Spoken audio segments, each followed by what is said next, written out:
कि भागीदारी के सवाल को लेकर जागे नहीं। आने वाले समय में भारतीय जनता पार्टी पूरे देश को बेचने जा रही है कि ये सरकार निकम्मी है। यहाँ तो लोग भाजपा क्या कर रही है, अपने लोगों को देखकर अरे यार इसको थाना दे दो वहाँ का, यही हो रहा है ना। एक 80% एक जाति के थाना अध्यक्ष हैं। जाति का नाम मत लो, मत खुलवाओ मेरे से, हमारे मुख्यमंत्री जी नाराज हो जाएंगे। मुख्यमंत्री का खौफ है आपके अंदर? खौफ भाई देखो उनकी सरकार है, हमारे ऊपर का तो हमारे लोगन के ऊपर मान लो हम तो वकील है, उलट ही देव धई गए इधर। इसमें हमारे साथ भागीदारी पार्टी पी के राष्ट्रीय अध्यक्ष हैं। आइए हम लोग इनसे संपर्क समझने की कोशिश करते हैं कि ये बार बार इनके भाषणों में सुनने को मिलता है कि हमें आज़ादी के 76 वर्षों के बाद भी जो मिलना चाहिए बढ़त समाज के विकास के, राजनीति के मुख्य धारा में नहीं मिल पाया। क्या ऐसा है? बिल्कुल ऐसा है। तो कौन इसके पीछे साजिश करता नजर आ रहा है? ये समझ लीजिए कि जो सरकार में बैठे हुए लोग हैं ये नहीं चाहते हैं कि उपेक्षित समाज का बेटा सांसद बने, विधायक बने, मंत्री बने, अधिकारी बने, दरोगा बने, कांस्टेबल बने। ये नहीं चाहते हैं। उनको ठेका टेंडा पट्टा न मिले, क्योंकि अगर उसको अधिकार मिल गया तो इनकी गुलामी कौन करेगा। आप ये क्यों भूल रहे हैं कि संविधान ने आरक्षण की व्यवस्था दे रखी है, तो क्या आरक्षण सीटों पे तो जनरल कैंडिडेट ले नहीं लेगा? देखिए पहली बात तो यह है कि जो आरक्षण की व्यवस्था दिया है बाबा साहब भीमराव अम्बेडकर ने, उसमें लिखा है कि आरक्षण का हर 10 साल के बाद उसका नवीनीकरण होना चाहिए।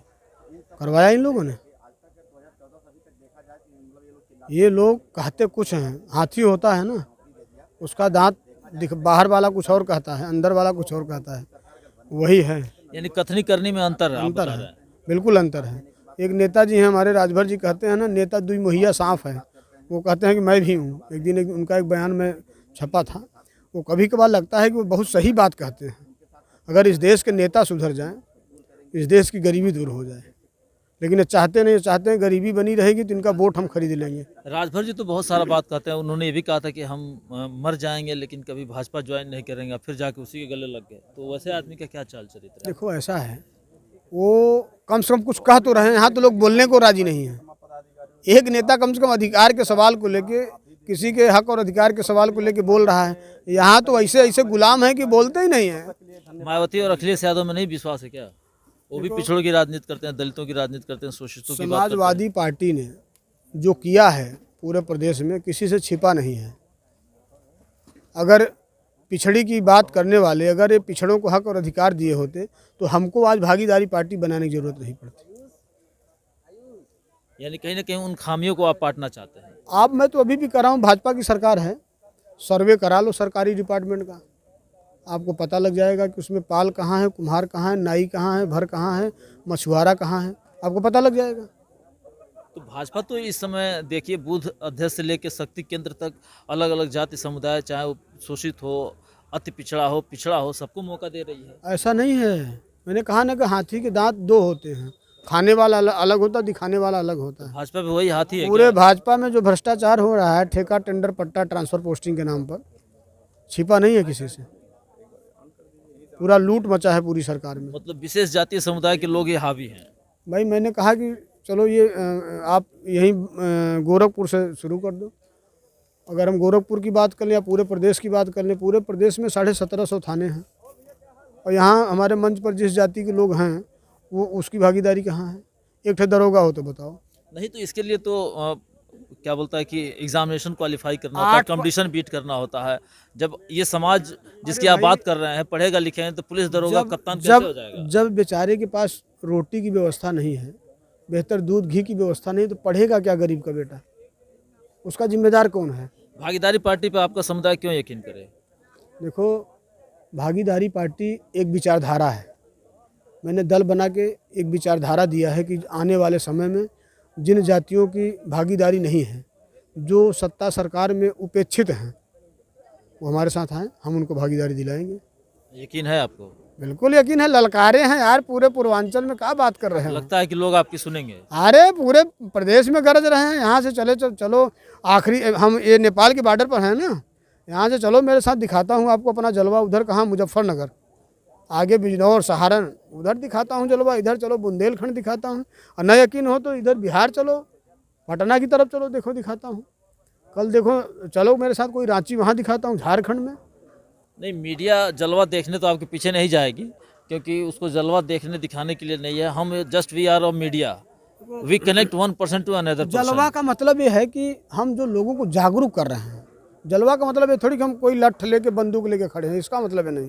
जलवा का मतलब है कि जिस जलवा से हम लोग भागीदारी की चर्चा हो रही है, कम से कम हम लोग बोल तो रहे हैं कि ये सरकार निकम्मी है। यहाँ तो लोग भाजपा क्या कर रही है, अपने लोगों को देख कर अरे यार इसको थाना दे दो, वहाँ का यही हो रहा है ना। एक 80% एक जाति के थाना अध्यक्ष हैं। जाति का नाम मत लो, मत खुलवाओ मेरे से, हमारे मुख्यमंत्री जी नाराज हो जाएंगे। मुख्यमंत्री का खौफ है आपके अंदर? खौफ भाई देखो, उनकी सरकार है, हमारे ऊपर का तो हमारे लोगन के ऊपर मान लो हम तो वकील है, उलट ही देव धई गए, इधर उधर नहीं हमारे पास खड़ा हो जा, 100 वकीलों खड़ा हो जाए। लेकिन अब हमारे जोश में बेचारे हमारे जो पदाधिकारी वो भी लठ लेके खड़े हैं। हमारे ऊपर का तो हमारे लोगन के ऊपर मान लो हम तो वकील है, उलट ही देव धई गए, इधर उधर नहीं हमारे पास खड़ा हो जा, 100 वकीलों खड़ा हो जाए। लेकिन अब हमारे जोश में बेचारे हमारे जो पदाधिकारी वो भी लठ लेके खड़े हो जाएंगे, तो हम वो नहीं चाहते हैं। चेक एंड बैलेंस की पॉलिसी हम लोग बाबा साहब भीमराव अम्बेडकर जी के मानने वाले लोग हैं, उनकी विचार डॉक्टर रत्नप्पा कुम्हार जी को मानने वाले लोग हैं, जिन्होंने इस देश को चलाने के लिए बेहतर संविधान दिया, उसके हिसाब से चलते हैं हम लोग। हमारे चैनल के माध्यम से क्या कहेंगे दर्शकों को? देखिए, सबसे पहले मैं आपको बधाई देना चाहता हूं कि आपने मेरी बात को यहाँ अपने चैनल के माध्यम से जन जन तक पहुँचाने के लिए आपको बहुत बहुत धन्यवाद। और आपके चैनल के माध्यम से मैं एक संदेश देना चाहता हूँ इस प्रदेश के नौजवानों को कि भागीदारी के सवाल को लेकर जागे, नहीं आने वाले समय में भारतीय जनता पार्टी पूरे देश को बेचने जा रही है निजीकरण के माध्यम से। इसलिए समाज के नौजवानों को जागना होगा। चलिए, चैनल से बात करने के लिए धन्यवाद। बिल्कुल ये बात है, पीएम नरेंद्र मोदी ने कहा था कि मैं देश नहीं बिकने दूंगा, वैसा कह करके सौगंध मुझे इस मिट्टी की, ऐसी शपथ लेने वाला व्यक्ति एक एक करके सरकारी संस्थाओं का निजीकरण करता है। इसका दर्द है। फिलहाल 2024 का चुनाव पास में है और भी इस भागीदारी पार्टी के कुछ पदाधिकारी हैं, क्या बताना चाहेंगे सर? देखिए भाई, 2014 में बीजेपी की सरकार बनी। 2014 में बीजेपी की सरकार बनी। जिन मुद्दों को लेकर के बीजेपी सरकार को बनाई, यही स्मृति ईरानी जो है टमाटर लेकर के, सिलेंडर लेकर के बैठा करती थी। बहुत महंगाई है, जब सिलेंडर 420 रुपये 30 रुपये में था तो बड़ी महंगाई थी। आज 1200 रुपये सिलेंडर है, तो आज स्मृति ईरानी को नहीं दिखाई पड़ रहा है। अभी आपने देखा एमपी में चुनाव था, मामा जी ने मतलब कि सिलेंडर को 500 कर दिया, और उनका एक ट्वीट भी देखिए मतलब कि वायरल हो गया।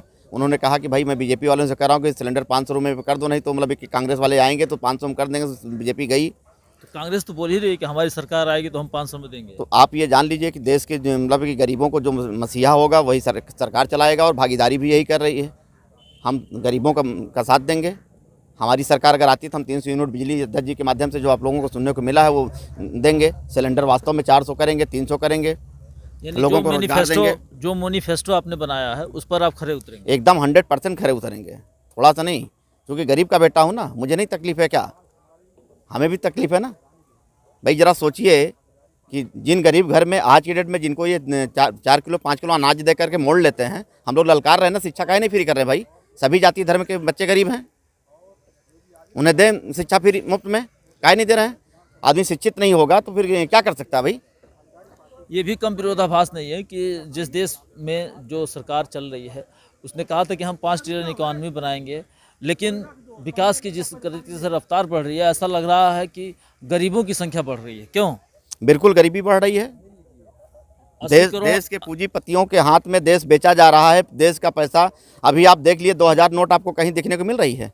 1000 की नोट क्यों बंद हुई थी? नहीं तो बंद हो गया ना, 2000 बंद हो गया, लेकिन नोट गया कहाँ? उसका ट्रांसफर कहाँ गया? देश की माताएं बहनें हमारे आपके जेब से 10 रुपया निकाल के अपने परिवार को बीमारी के लिए किसी विशेष काम के लिए रखा करती थी। इन्होंने इस तरह का आह्वान करके कम घोटाला हुआ है क्या नोट वाले में? नोटबंदी में कम घोटाला हुआ है? आपको क्या लगता है? नोट ट्रांसफर हुआ है? सारी पूरी देश की औकात आंक लिए माननीय मोदी जी। क्या नाम है सर?